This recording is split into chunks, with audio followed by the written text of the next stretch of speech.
Assalamualaikum warahmatullahi wabarakatuh. Perkenalkan, nama saya Erina Saputri dengan NIM 6424251 dari kelas 643B03 dari Prodi Manajemen.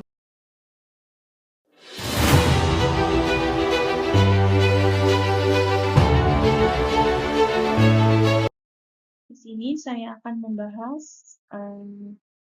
kepemimpinan dengan judul Gaya Kepemimpinan Demokratis dan Kecerdasan Spiritual dalam Mengelola Konflik di PT Unilever Indonesia Tbk.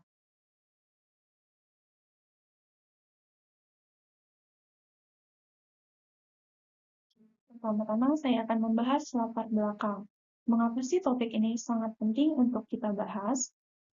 Kepemimpinan adalah sebagai organisasi elemen krusial yang menentukan arah masa depan perusahaan. Pemimpin tidak hanya butuh keahlian manajerial, tetapi juga karakter kuat untuk menggerakkan seluruh sumber daya manusia menuju visi yang sama.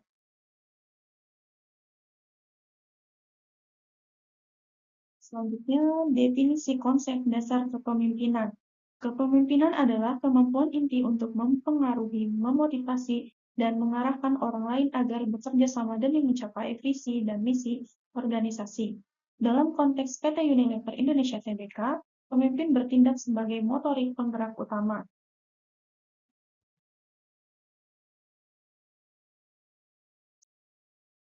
Oke, selanjutnya ada fungsi vital atau model implementasi di Unilever.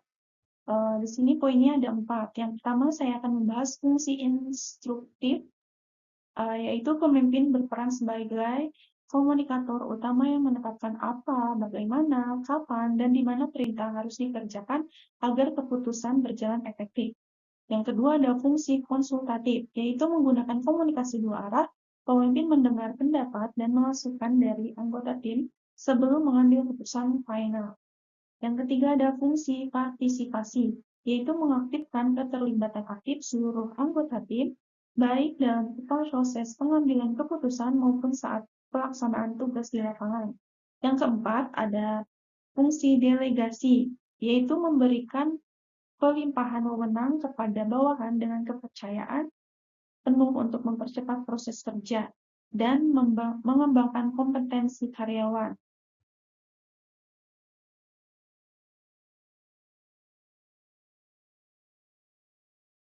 Selanjutnya ada kecerdasan spiritual SQ dalam kepemimpinan.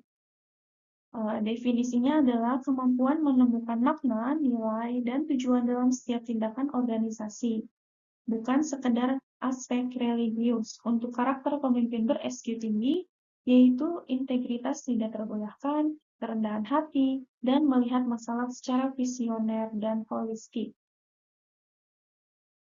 Selanjutnya ada peran SQ sebagai penengah konflik. Yang pertama ada empati dan mindfulness.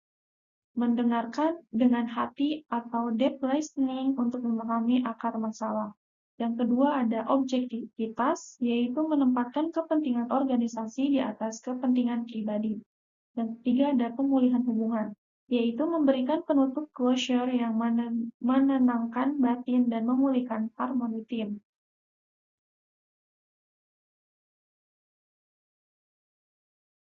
Selanjutnya ada gaya kepemimpinan demokratis. Karakteristik utamanya adalah pengambilan keputusan partisipatif, yaitu pemimpin melibatkan seluruh anggota tim dalam diskusi agar mencapai mufakat bersama.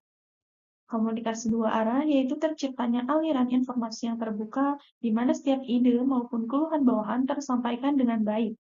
Delegasi wewenang, yaitu memberikan kepercayaan penuh pada karyawan untuk mengelola tugas, namun tetap didampingi dengan proses coaching.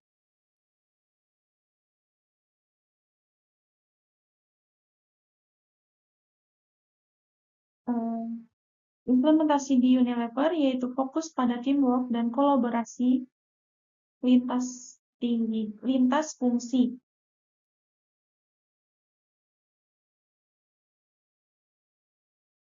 Selanjutnya ada budaya kerja PT Unilever Indonesia Tbk. Yang pertama ada high performance culture, yaitu berorientasi pada kinerja tinggi. Yang kedua ada inklusivitas, yaitu menghargai perbedaan pendapat dan keberagaman ide. Yang ketiga ada purpose different, yaitu mendorong karyawan bekerja demi tujuan sosial dan lingkungan yang lebih besar. Selanjutnya ada analisis kelebihan dan kekurangan. Yang pertama saya akan membahas kelebihannya. Meliputi peningkatan ownership, yaitu karyawan merasa memiliki tanggung jawab lebih terhadap hasil kerja. Stabilitas krisis, yaitu lingkungan aman untuk berbeda pendapat, memperkuat hubungan tim. Inovasi berkelanjutan, yaitu keterbukaan terhadap ide baru dan segala level.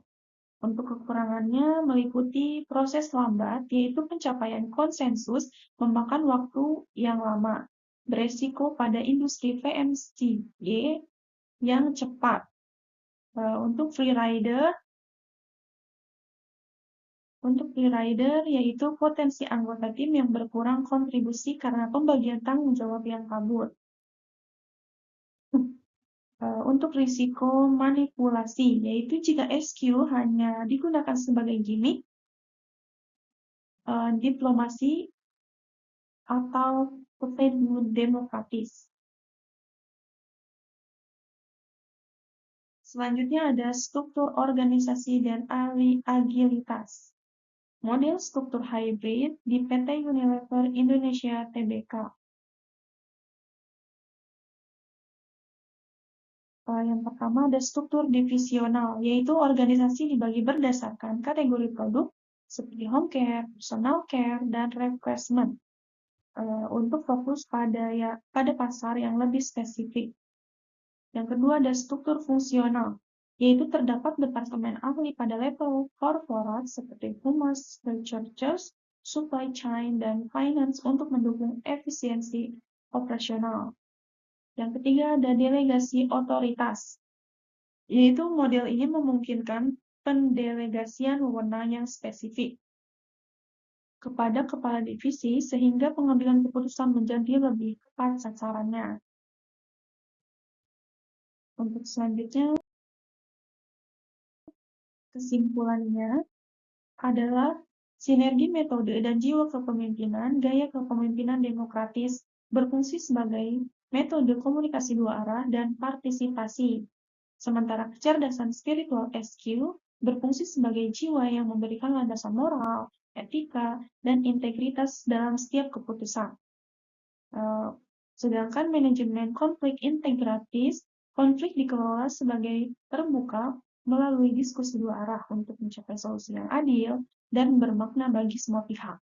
Sedangkan budaya purpose different, integritas SQ meningkatkan motivasi dan rasa kepemilikan ownership karyawan terhadap visi perusahaan, dan perlunya keseimbangan antara proses musyawarah dengan kecepatan pengambilan keputusan agar tetap kompetitif di pasar. Sekian presentasi dari saya. Mohon maaf jika ada kekurangan. Wabillahi taufiq wal hidayah. Wassalamualaikum warahmatullahi wabarakatuh.